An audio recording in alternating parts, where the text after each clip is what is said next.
Assalamualaikum warahmatullahi wabarakatuh. Perkenalkan, nama saya Anjali Ulandari. Saya dari kelas Indralaya, program studi pendidikan anak usia dini. NIM 0614 1282 025024. Pada video kali ini saya akan memenuhi tugas sejarah dan perkembangan pendidikan yang dimana diampu oleh dosen Ibu Dr. Randa Sri Sumari MPD dan Ibu Mahyumi Rantina MPD, membahas tentang kurikulum pendidikan pada masa Orde Lama. Kurikulum pendidikan nasional ini telah mengalami perubahan dari masa ke masa, dan setiap perubahan itu mempunyai tujuan masing-masing. Pada Orde Lama dibagi 3 kurikulum, diantaranya itu rentang tahun 1945 sampai 1968, rentang pelajaran terurai 1952, dan kurikulum 1968. Dan adapun kebijakan yang dibuat pada masa Orde Lama. Di Indonesia merdeka dari tangan penjajah Belanda itu dari 17 Agustus 1945. Negara ini baru lahir memproklamasikan diri sebagai Pancasila, khususnya pendidikan Islam dan madrasah. Kebijakan yang pertama itu adalah kebijakan pendidikan secara umum. Sebagai langkah awal, kebijakan pemerintah dalam mengenai masalah pendidikan di Indonesia dibentuklah Kementerian Pendidikan, Pengajaran, dan Kebudayaan dengan Ki Hajar Dewantara sebagai pemangku jabatan menteri yang pertama. Setelah terbentuknya Kementerian Pendidikan tersebut, maka diadakanlah berbagai usaha perubahan pada sistem pendidikan di Indonesia serta menyesuaikan keadaan yang baru. Itulah mengalami perubahan dari hal satu itu kesempatan belajar yang diberikan kepada rakyat Indonesia. 2. Landasan ideal pendidikan di Indonesia, tujuan pendidikan Indonesia, dan sistem persekolahan di Indonesia. Yang kedua itu kebijakan yang terkait dengan pendidikan Islam dan madrasah. Secara khusus, kebijakan pemerintah di Orde Lama yang memberikan perhatian terhadap pesantren dan madrasah baru dimulai diberikan ketika Badan Pekerja Komite Nasional Indonesia Pusat BPKNIP 22 pada tanggal 27 Desember 1945 menyampaikan rekomendasi kepada pemerintah. Salah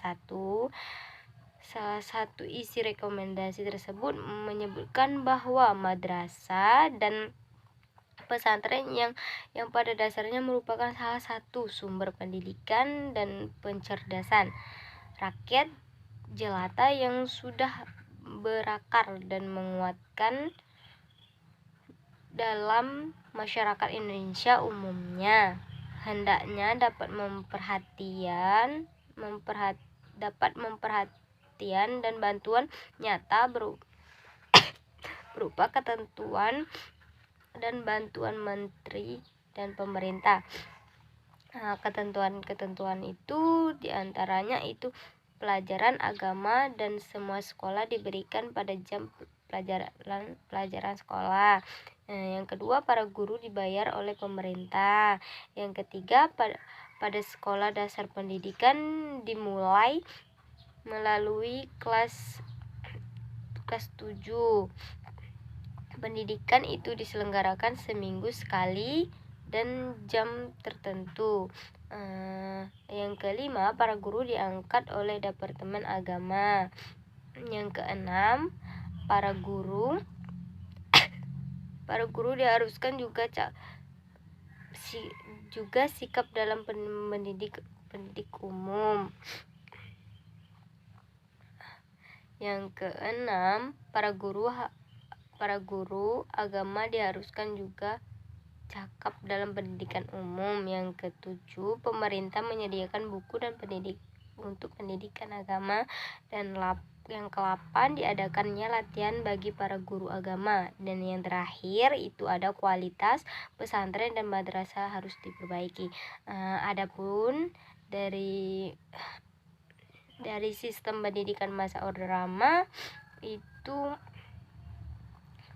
senanda dan liku-liku perjalanan sejarah negara Indonesia. Diproklamasikan kemerdekaan Indonesia pada tanggal 17 Agustus 1945 sampai sekarang. Maka sejarah Indonesia terlihat dengan pembagian kurun waktu, ditandai dengan peristiwa penting. Sistem pendidikannya itu ada A, itu periode 1945 sampai 1990, yang terdiri dari 1. Pendidikan rendah. Pendidikan di Indonesia awal dari kemerdekaan tersebut sekolah rakyat SR lama, pendidikan mula 3 tahun menjadi 6 tahun. Yang kedua itu pendidikan guru. Pendidikan guru ini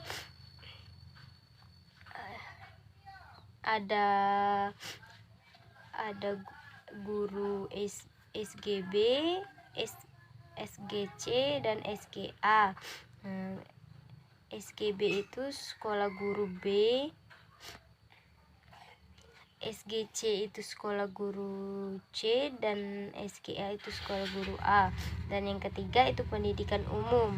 Pendidikan umum ini terdiri dari sekolah menengah atas atau SMP, sekolah menengah tinggi atau STM. Dan yang keempat, pendidikan kejurusan. Pendidikan kejurusan ini itu adalah pendidikan ekonomi dan kewanitaan. Dan yang kelima, pendidikan teknik. Pendidikan teknik ini ada kursus kerajinan negeri atau KKN, sekolah teknik pertama STP, sekolah teknik atau disingkat ST, dan sekolah teknik menengah STM. Dan yang terakhir itu pendidikan guru anak sekolah teknik. Yang keenam itu pendidikan tinggi. Pendidikan tinggi ini terdiri dari pendidik dan pelajar taman kanak-kanak, bermaksud menuntut tumbuhan rohani dan kerjasama anak-anak sebelum masuk sekolah rendah. Pendidikan dan pengajaran teman kanak-kanak bermaksud menuntun tumbuh rohani dan kerjasama anak sebelum masuk sekolah rendah.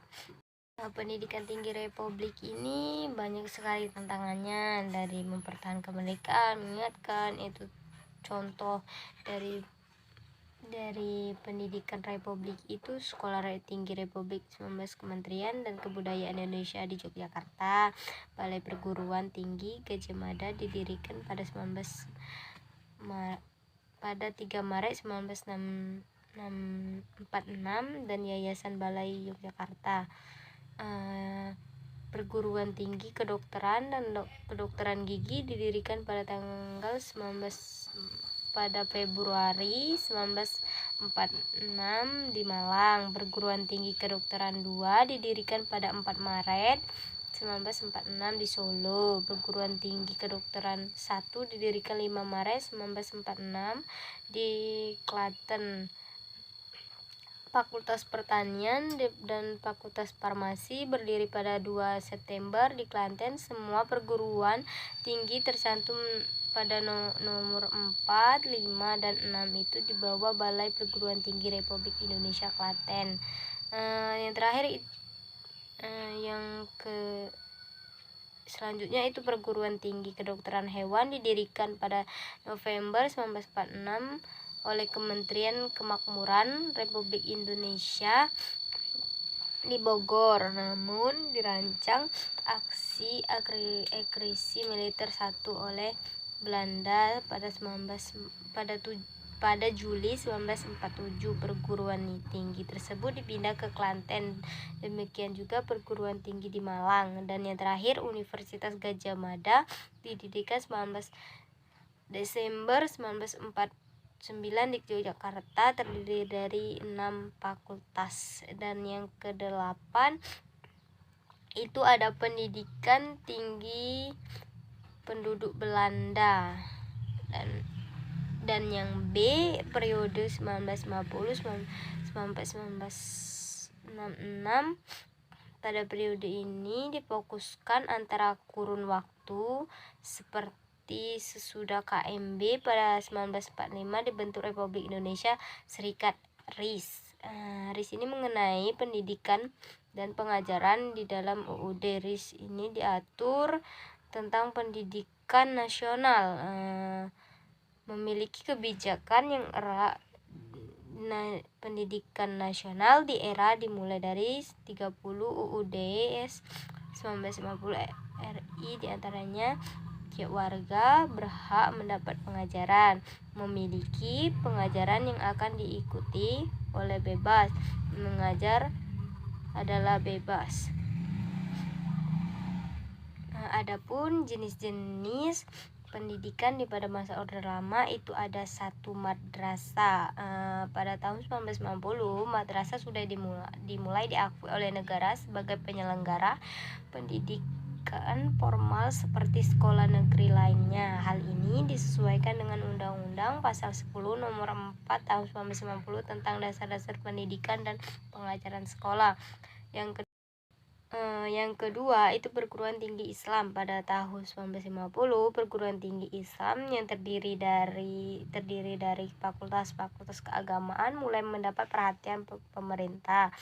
12 Agustus 1950 Fakultas Agama UI dipisahkan dan diambil alih oleh pemerintah. Pada tanggal 26 September 1951 secara resmi dibuka perguruan tinggi baru dengan nama PTAI, Perguruan Tinggi Agama Islam, di bawah pengawasan Kementerian Agama, yang mana ini adalah cikal bakal terbentuknya UIN, Universitas Islam Negeri, pada hari ini. Dan yang ketiga, sekolah umum. Sekolah umum di peraturan resmi pertama tentang pendidikan agama di sekolah umum dicantumkan dalam Undang-Undang Pendidikan tahun 1950 Nomor 4 dan Undang-Undang Pendidikan tahun 1954 Nomor 20 Undang-Undang Pendidikan. Pada